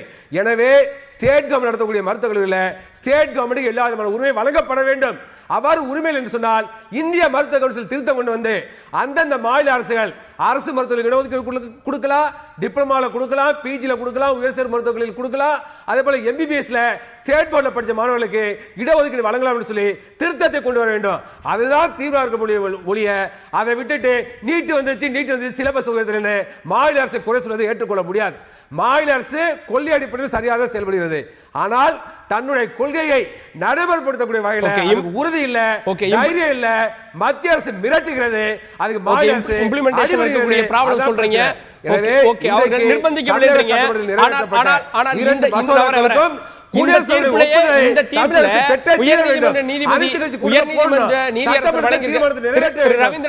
உயர்நீதிமன்ற நீதியரசர் வழங்கியிருக்கக்கூடிய தீர்ப்புல சொல்ற விஷயம் கேட்கணும்னு நினைக்கிறேன்.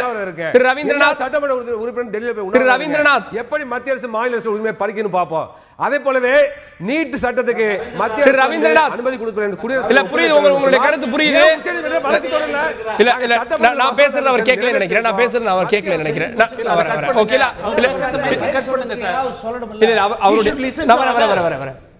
அவருடைய கருத்து புரியுது. சொல்லுங்க. இதுல சட்ட ரீதியான இந்த போராட்டங்களை விட மருத்துவ கல்வி அப்படின்றப்போ மாநில அரசு மத்திய அரசு உரிமைகளை பறிக்கிறது. மற்ற மாநிலங்கள் நீங்க சொல்றீங்க எதிர்ப்பு தெரிவிக்கல அப்படின்றப்போ, ஆனா தமிழகத்தில் இருக்கக்கூடிய சூழல் அப்படின்றது வேற, தமிழகத்தில் இருக்கக்கூடிய கல்வி முறை அப்படின்றது வேற. இந்த மாதிரி இருக்கப்போ மத்திய அரசு கொஞ்சம் கொஞ்சமாக மாநில அரசு உரிமைகள் பறிக்கிறது அப்படின்னு எடுத்துக்கலாமா? இல்ல தவறான ஒரு அவருடைய புல்வாதம் அதான். உங்களுக்கு வச்ச கேள்விதான். ரைட், உங்களுக்கு வச்ச கேள்விதான். இது கல்வின்றது பொதுப்பட்டியல் இருக்கிறது, கன்கரண்ட் லிஸ்ட் பேரு. அதெல்லாம் மைய அரசும் பண்ணலாம். ஏற்கனவே மைய அரசு சட்டம் ஏற்றிருக்கு. 1947 இருந்து சட்டங்கள் இருக்கு. அது மாநில அரசும் ஏற்றலாம். ஒரு குறிப்பிட்ட சட்டத்தில் திருத்தம் கொண்டுகிட்டு வரணும், அந்த மாநிலத்துக்கு மட்டும் திருத்தம் கொண்டுகிட்டு வரலாம். இந்த மருத்துவ கவுன்சில் ஒவ்வொரு தொழில் படிப்பையும் கவர்ன் பண்றதுக்கு ஒரு அபெக்ஸ் பாடியை கிரியேட் பண்ணியிருக்காங்க. உதாரணமாக சட்டம் அப்படின்னு சொன்னால் பார் கவுன்சில் ஆஃப் இந்தியான்னு இருக்கு. அவங்க தான் சட்ட சிலபஸ் எப்படி இருக்கணும், எத்தனை வருஷம் இருக்கணும் என்னன்னு சொல்லிட்டு. டெக்னிக்கல் எஜுகேஷனுக்குன்னு ஒன்று இருக்கு, மெடிக்கல் கவுன்சிலுக்குன்னு ஒன்று இருக்கு, சார்ட்டர்ட் அக்கௌண்டன்ஸ் இருக்குன்னா சார்ட்டர்ட் அக்கௌண்டன்ட்டுன்னு ஒரு அபெக்ஸ் பாடி இருக்கு. அது மாதிரி மருத்துவ கல்லூரி பொறுத்தவரையிலும் சிலபஸ் எப்படி இருக்கணும், என்ன இது அகில இந்திய லெவலில் இந்தியா முழுக்க ஆல் இந்தியா மெடிக்கல் கவுன்சில், அதுக்கு அட்டானமஸ் பாடி, அதுக்கு சுய அதிகாரம் உள்ள ஒரு பாடி. அவங்க பெரிய அங்க இருக்கிறவங்க எல்லாம் கை நாட்டு பேரழிகள் கிடையாது, எல்லாம் டாக்டர்ஸ் தான் இருக்காங்க. அவங்க அகில இந்தியாவுக்கு சேர்த்த மாதிரி ஒரு திட்டத்தை பண்ணிட்டு இப்படி தான் இருக்கணும், ஏன்னா ஸ்டாண்டர்டை உயர்த்தி ஆகணும் அப்படின்றதுக்காக ஒரு சொன்ன மாதிரி ஜெயலலிதா கூட முடியாதப்ப வெளியூர்ல இருந்து அங்க இருந்தா இட்டுக்கிட்டு வந்தோம். ஏன் இங்க இந்தியாவில் இல்லையா, ஜெனரல் ஆஸ்பத்திரியில் இல்லையா, பிரைவேட் ஆஸ்பத்திரி தான் போனோம், அது வேற விவகாரம். ஸோ அவங்க முடிவு பண்றாங்க. 2010 முடிவு பண்ணி ஆயிப்போச்சு. ஒரு நுழைவுத் தேர்வு கொண்டுகிட்டு வரணும், சிலபஸ் இந்த சிலபஸை ஃபாலோ பண்ணணும், இந்த ஸ்டாண்டர்ட் இருக்கணும்னு சொல்லிட்டு. So syllabus was fixed. இது நுழைவுத் தேர்வினுடைய நீட்டு தேர்வு நுழைவுத் தேர்வு சிலபஸ் 2010 தயாரிக்கப்பட்டது. அதை சர்க்குலேட் பண்ணியாச்சு, எல்லாருக்கும் தெரியும். 2010 17 வரையிலும் எந்த மாநிலமும் நம்ம தமிழ்நாட்டை தவிர மீதி எல்லாம் உஷாராயிட்டாங்க. தமிழ்நாடு தான் பேக்வர்ட், யாரும் கண்டுக்கிடல, தரத்தை உயர்த்தலை. இதுல இடஒதுக்கீடு இருக்க சமூக நீதி என்றாரு. எந்த சமூக நீதி பறி போயிடுச்சு? எந்த சமூக நீதியும் பறி போகல. Basic thing, no law, no state, no law can be enacted to confront Article 14. அதாவது what to say, different, அதாவது ஒரு மனுஷர்களுக்குள்ள ஒரு டிஸ்கிரிமினேஷன் பண்ணக்கூடாது. அப்படி ஏதாவது டிஸ்கிரிமினேஷன் பண்ற மாதிரி எந்த அடிப்படை உரிமை இது? ஆர்டிகல் 14 அடிப்படை உரிமையில ஒரு மாணவனுடைய அடிப்படை உரிமை பாதிக்கப்பட்டதுன்னா ஹைகோர்ட்டுக்கு போயிருக்காங்க. அவங்களுடைய அடிப்படை உரிமை பாதிக்கப்பட்டதுனால சிபிஎஸ்இல படிச்ச அந்த மாணவர் போயிருக்காரு, அவங்க சார்பா போயிருக்காங்க. அதே மாதிரி என்னுடைய அடிப்படை உரிமை பாதிக்கப்படுதுன்னு இந்த மாணவர்கள் போறாங்க. இல்ல உங்களுடைய அடிப்படை உரிமை படிச்ச மாணவர்கள் போறாங்க. நீங்க தப்பா புரிஞ்சுக்கிட்டீங்க. கேஸே நான் நீட்டு தேர்வு அவனும் எழுதுனா நானும் எழுதினேன். நான் நீட்டு தேர்வில் மார்க் வாங்கியிருக்கிறேன். அந்த பள்ளிக்கூடத்தில் படித்த பசங்களுக்கு இத்தனை சதவிகிதம், எங்களுக்கு இத்தனை சதவிகிதம், எங்களுக்கு டிஃபரன்ஷியேட், இன்ஸ்டிடியூஷனை டிஃபரன்ஷியேட் பண்ணக்கூடாது. சிபிஎஸ்இ பள்ளிக்கூடத்தையும் ஸ்டேட் சிலபஸ் பற்றியும் இன்ஸ்டிடியூட் பண்ணக்கூடாது. அந்த டிஃபரன்சியேஷன் வந்து சட்டத்துக்கு, அரசியல் சட்டத்துக்கு முரண்பாடானது அப்படின்னு சொல்றாங்க. அந்த வாதம் கரெக்ட், சரியான வாதம். ரெண்டாவது இன்னும் ஒன்று, இந்த சட்டத்திற்கு இந்த ஒரு அரசாணையை ஏன் தள்ளி போட்டாங்கன்னா, இந்த அரசாணை இது ஒரு அரசனுடைய கொள்கை முடிவு கூட கிடையாது. கேபினெட் கூட பண்ணல. அவசரத்தில் ஏமாத்துறதுக்காக அவங்க தெரிய ஏமாத்துறோன்னு தெரியும், நல்லா எல்லாரையும் ஏமாத்துறோன்னு தெரிஞ்சு இப்படி ஒரு உத்தரவு போட்டு இதை மாதிரி நாடகம் ஆடினாங்க. ஸோ இது ஒரு சொல்றாரு, ஒரு கேபினெட் மீட்டிங். சமூக சமத்துவத்திற்கான மருத்துவ சங்கத்தை சேர்ந்த டாக்டர் ரவீந்திரநாத், நீங்க சொன்னீங்க நம்முடைய சமூக நீதியை இது பாதிக்கிறது அப்படின்னீங்க.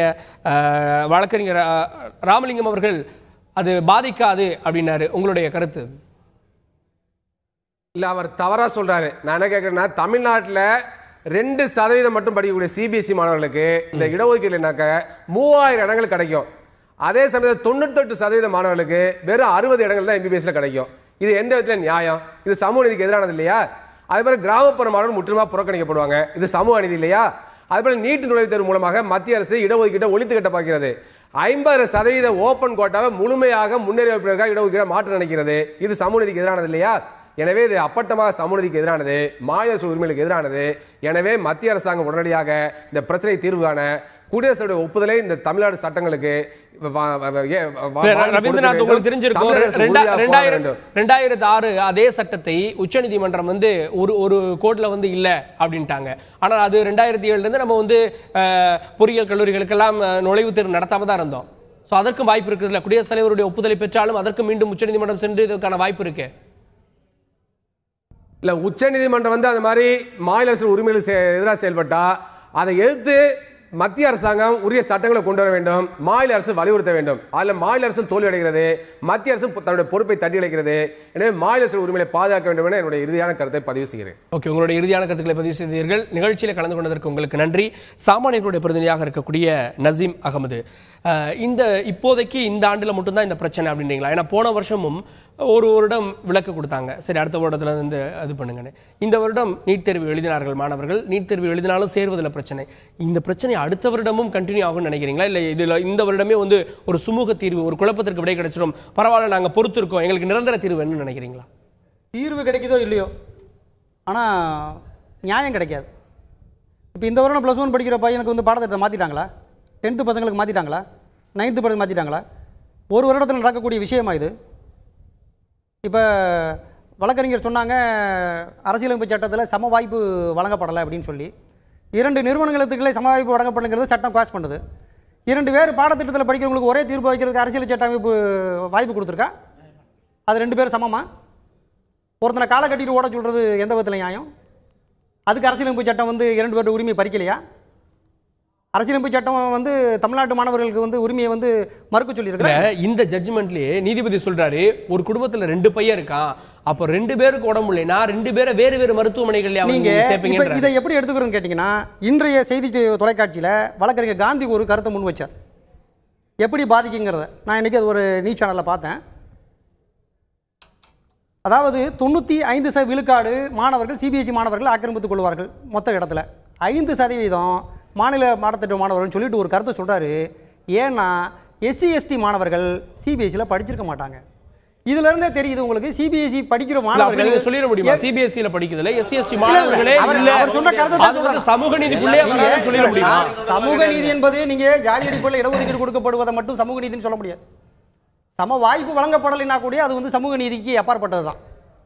ஒரு மனிதன் 2 பேர் ஒண்ணா படிக்கிறாங்க அப்படின்னு சொன்னா சம வாய்ப்பு உங்களுக்கு 2 பேருக்கு வழங்கப்படலைங்கிறதே வந்து சமூக நீதிக்கு அப்பாற்பட்டதுதான். வாய்ப்பு இருக்குது, சம வாய்ப்பு இல்லாத ஒரு சூழ்நிலையில் அரசு தப்பு பண்ணிருக்கு. அரசு தப்பு பண்ணதுன்னு சொன்னா பசங்களை தண்டிக்கிறதுல எந்த நியாயமும் இல்லை. பொதுவான எல்லா சம வாய்ப்பு தான் சார், இதுல பிரச்சனையே கிடையாது.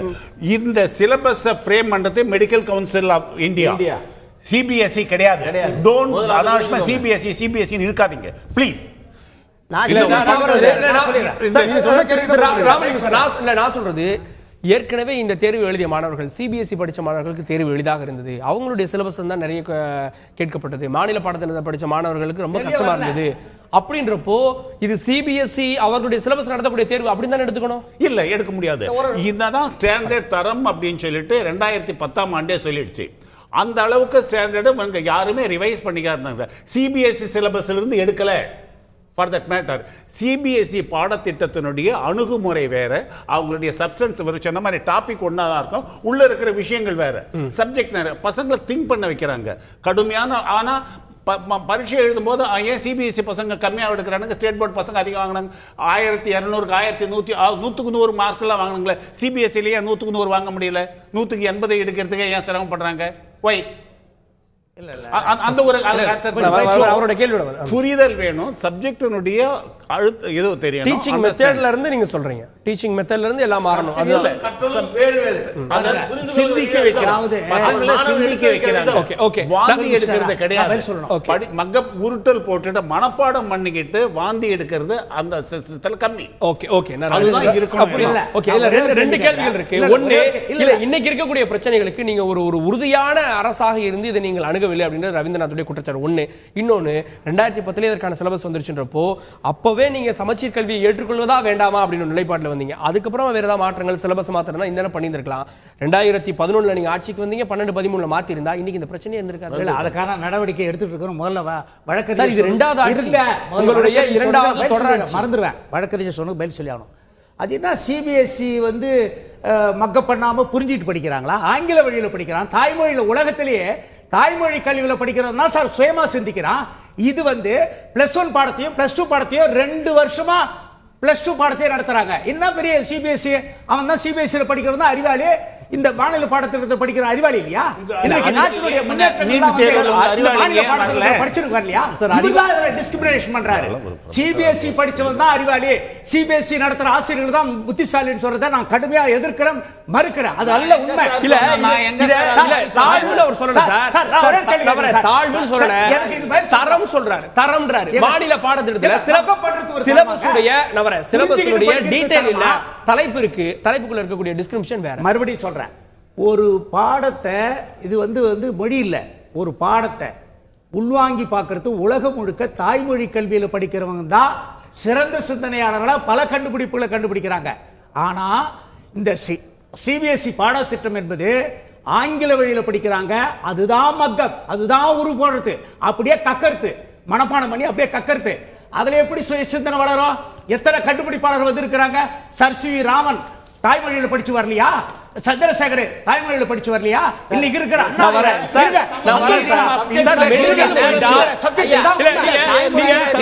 நீங்க தாய்மொழி கல்வியை பத்தி நீங்க எடுக்கிறீங்க.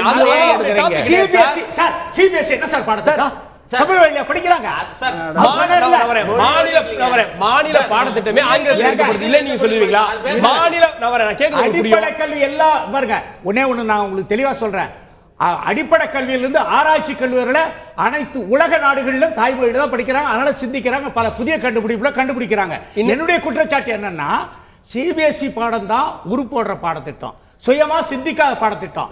அதனால மாநில மொழி பாடங்கள் வந்து அப்படி கிடையாது. சார் அப்படி தாய்மொழியில படிக்கிறான், சுயமா சிந்திக்கிறான். இல்ல சிபிஎஸ்இ படிக்கிற மாணவனுக்கு அந்த தேர்வு எளிதாக இருக்கு அப்படின்றப்போ அதை அணுக வேண்டிய ஒரு சூழ்நிலை வந்துட்டப்போ அதற்கு ஏற்ப நீங்க மாத்த வேண்டியதானே? நான் ஒரே ஒரு கேள்வி கேட்கிறேன், ஏன் மாத்தணும்? சிபிஎஸ்இ என்பது வந்து மீசைக்கும் ஆசை குழுக்கு ஆசை எப்படி சார்? மீசைக்கும் ஆசை குழுக்கு ஆசை எப்படி இருங்க? சிபிஎஸ்இ பள்ளிகள்ல எத்தனை பள்ளிக்கூடத்துல தாய்மொழியை புறக்கணிச்சிட்டு பிறமொழி இந்தி மொழி ரீதியா சண்டை போடல, ஆங்கிலத்துல படிங்க தமிழ்ல படிங்க, அது தேவையில்லை சார். மொழி பிரச்சனை கிடையாது, இங்க போர்டு தான் பிரச்சனை, இங்க போர்டு தான் பிரச்சனை. கொஞ்சம் என்னோட கேள்வி புரிஞ்சுங்க. மொழி ரீதியா இங்க சண்டை போடல, சிபிஎஸ்இ ஒரு போர்டு, மாநில பாடத்திட்டம் ஒரு போர்டு. ஆங்கிலம் கம்பல்சரி, ரெண்டாவது லாங்குவேஜ் இவங்க தாய்மொழி தமிழை வச்சிருக்கிறாங்களா? இந்தி, சமஸ்கிருதம், ஜெர்மனி, லொட்டு லொசுக்கு. அப்ப தாய்மொழிக்கு இங்க படிக்காம இவங்க பாட்டு ஒரு தனியார்கள் வந்து கொள்ளடிக்கிறதுக்காக இவங்க கல்வி நிறுவனம் நடத்துவாங்க. நான் கேக்குறேன், இல்ல உங்களுடைய இதுதான் சரியான விவாதம் திசை மாறி சென்று கொண்டிருக்கிறது. சரி, இப்படி பேசி தான் தமிழக மாணவர்களை கெடுத்து குட்டிசேவாக்கி விட்டார்கள். இவரே தமிழ்நாட்டை குட்டிசேவாக்கி விட்டார்கள். டிஸ்கிரிமினேஷன் சொல்றாரு. நான் ஒரே ஒரு கேள்வி கேட்கிறேன், உங்களுக்கு உதாரணம் சொன்னா புரியுன்றதுக்காக சொல்ல வரேன். இங்க ஐஐடிலயும் பொறியியல் படிப்பு இருக்கு, மாநில அரசிலேயும் தனியார் கல்லூரிகளிலும் பொறியியல் படிப்பு இருக்கு. ஐஐடில பிசிக்கு இட ஒதுக்கீடு இருக்கா? இந்திய அரசியலமைப்பு சட்டத்தில் 29% கொடுக்கப்படணும்னு சொல்லி விபி சிங் அவர்கள் வந்து வேலை வாய்ப்பில் கல்வியில் கொண்டு வரல.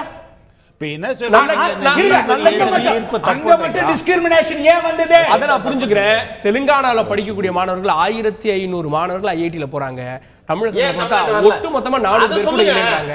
அப்போ நீங்க நாங்க இப்படிதான் இருப்போம், மாத்திக்க மாட்டோம், இல்ல இப்படிதான் இருப்போம், மாத்திக்க மாட்டோம், இல்ல நாங்க இப்படிதான் இருப்போம், மாத்திக்க மாட்டோம், அதற்கான தேவையும் இல்லை, இப்படிதான்றது அப்படி அல்ல. ஏதாவது ஒரு தீர்வு வேணும்ல. மாநில அரசாங்கம் அதை நோக்கி தான் போகுது.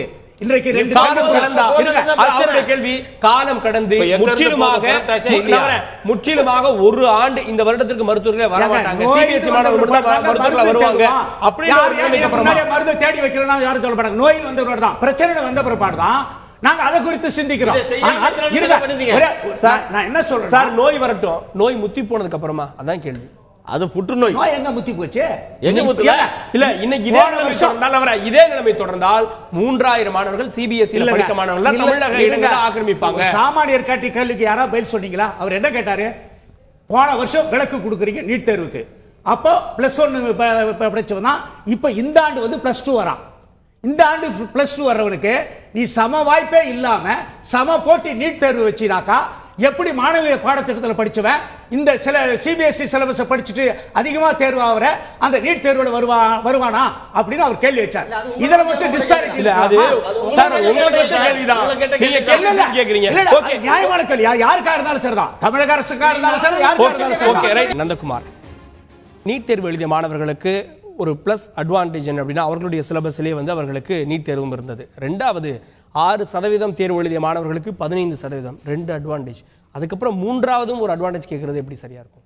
இல்லை, இது நீட் தேர்வு எழுதியவர்கள் தமிழகத்தில் எழுதிய தமிழ் மாணவர்கள், தமிழகத்தை சேர்ந்த மாணவர்கள் தான், தமிழகத்தில் பிறந்தவர்கள் தான்.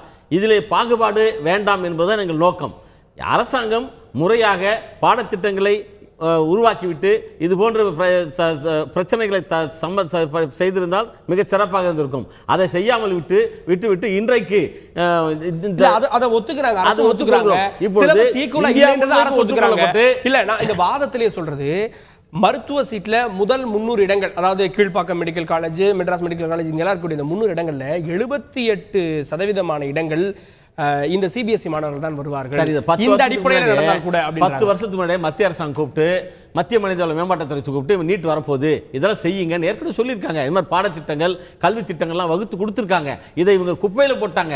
அங்க பேசக்கூடிய ஆற்றல் மத்திய மனிதவள மேம்பாட்டுத்துறையில் ஆங்கிலத்திலோ இந்தியிலோ பேசக்கூடிய ஆற்றல் இல்லாமல் சொல்வதை கேட்டுக்கொண்டு குப்பையில போட்டு விட்டார்கள். அதன் விளைவுதான் இன்றைக்கு நாம் ஆங்கிலத்தில் இந்தியிலோ பேசுவதற்கு கிடையாது சார். பேசுவதற்கு கூட இங்கிருந்து சென்றவர்களுக்கு தகுதி இல்லை, பேசவில்லை. அதன் விளைவுதான் எனவே பேசியிருந்தால் அதை தெரிந்து கொண்டு நடைமுறைப்படுத்தியிருந்தால் இந்த பிரச்சனை வந்திருக்காது. இது வருதுன்னு தெரியும் ஏற்கனவே. இது மருத்துவம் சார்ந்த உயிர் சார்ந்த பிரச்சனை.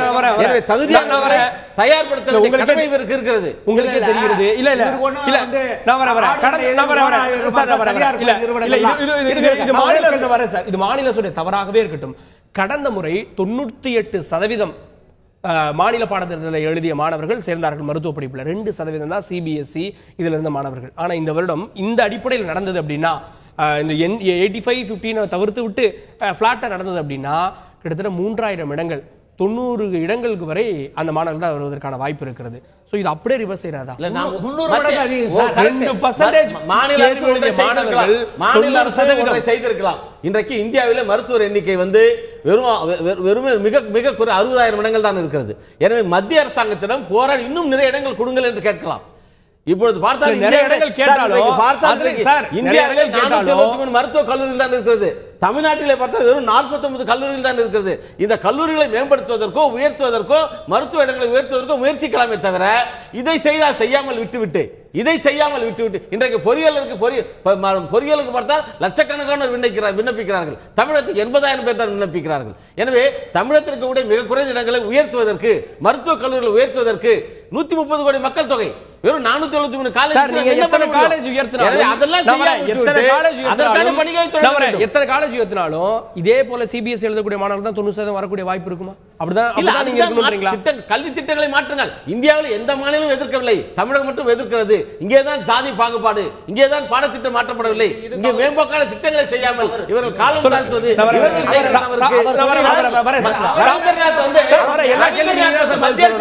எல்லா கேள்விக்கும் நீங்க தான் பதில் சொல்லணும். அவர் சொல்றது தமிழ்நாட்டில் ஜாதி பாகுபாடு சொல்றாரு. ஜாதி பாகுபாடு தமிழ்நாட்டில் இருக்குன்னு சொல்றாரு. ஒப்பீடு அளவில் மற்ற மாநிலங்களை கம்பேர் பண்ணும்போது ஜாதி பாகுபாடு மிக குறைவான சதவீதம் உள்ளது தமிழ்நாடு தான். தமிழ்நாடு இங்கே வந்து பெரியாரிசத்தில் வளர்ந்தக்கூடிய ஒரு சமூக நீதி அதிகமாக உள்ளக்கூடிய மாநிலம். இங்கே வந்து எப்படின்னு கேட்டால் மக்கள் வந்து அவ்வளோ விவரம் தெரியாதவங்களாம் கிடையாது, அன்பானவங்க பண்பானவங்கிறது நீங்கள் வெளியே வடநாட்டு போயிட்டு வந்தாதவங்களுக்கு தான் தெரியும். கண்டிப்பாக சாருக்கும் தெரியாமல் இருக்கிறதுக்கு வாய்ப்பு இல்லை. ஜாதிய பாகுபாடு அதிகமாக உள்ளது உத்தரப்பிரதேசலையும் பீகார்லையும் தான். இங்க வந்து அவ்வளவு அதிகம் கிடையாது. நீங்க வந்து நகரத்துல ஜாதிய பாகுபாடுலாம் மறைஞ்சு போய் ரொம்ப நாள் ஆகி போச்சு. ஓகே,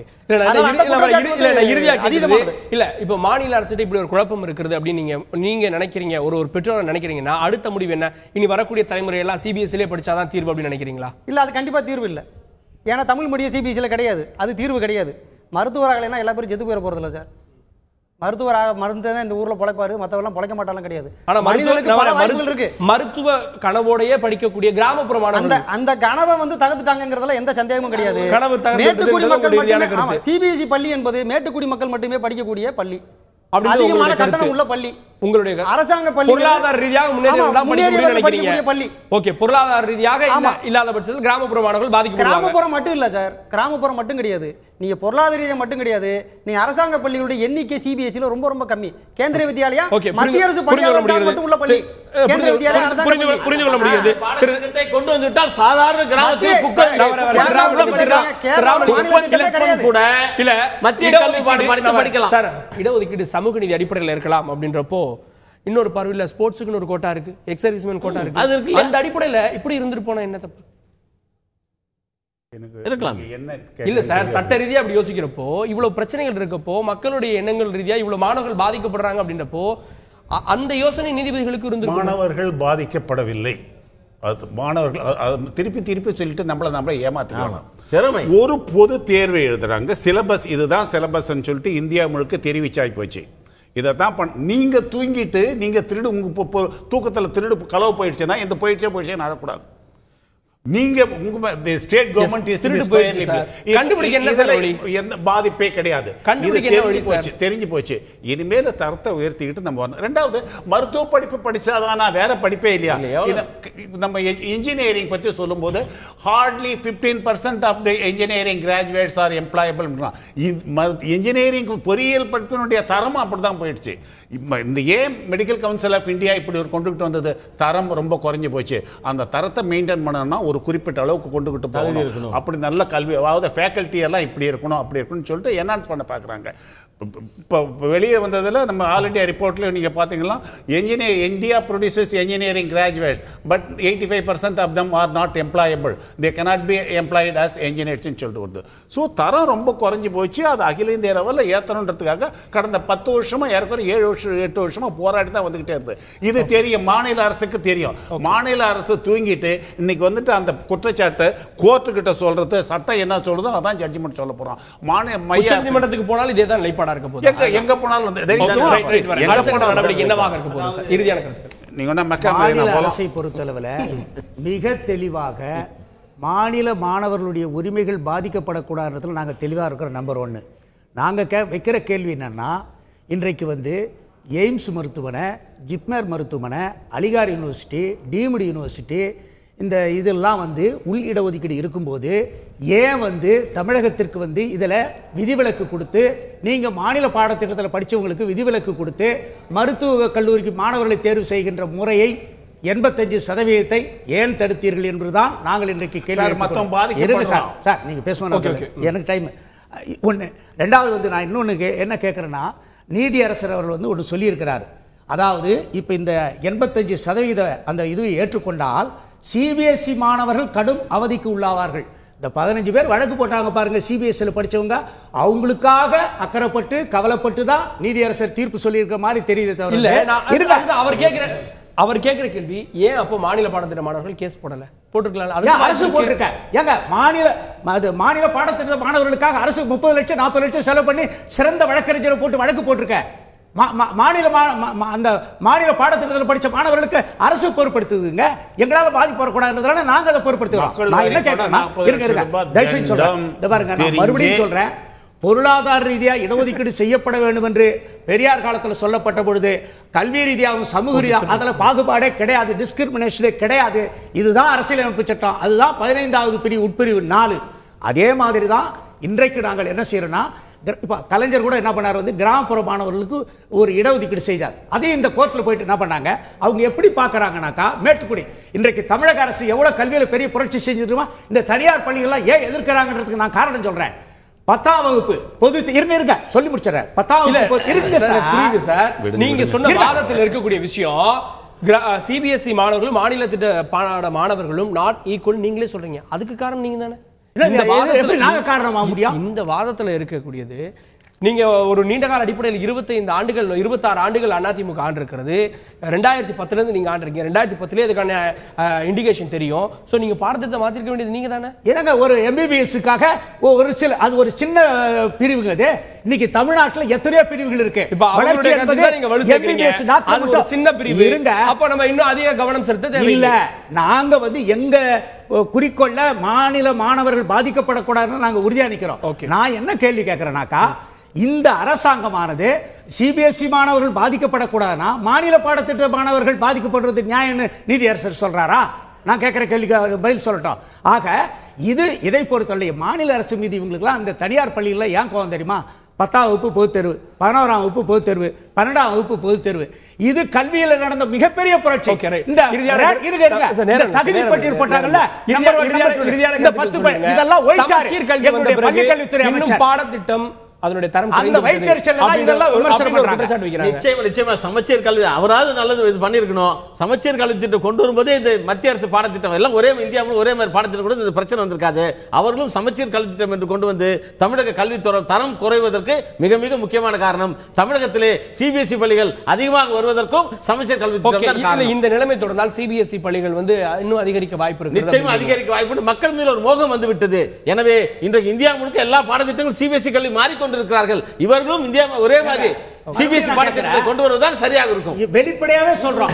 நீட் தேர்வுல வந்து நீட் தேர்வுல மாணவர்கள் இந்த தேர்வு முறை தேர்வு செய்யப்படும். அரசாங்கம்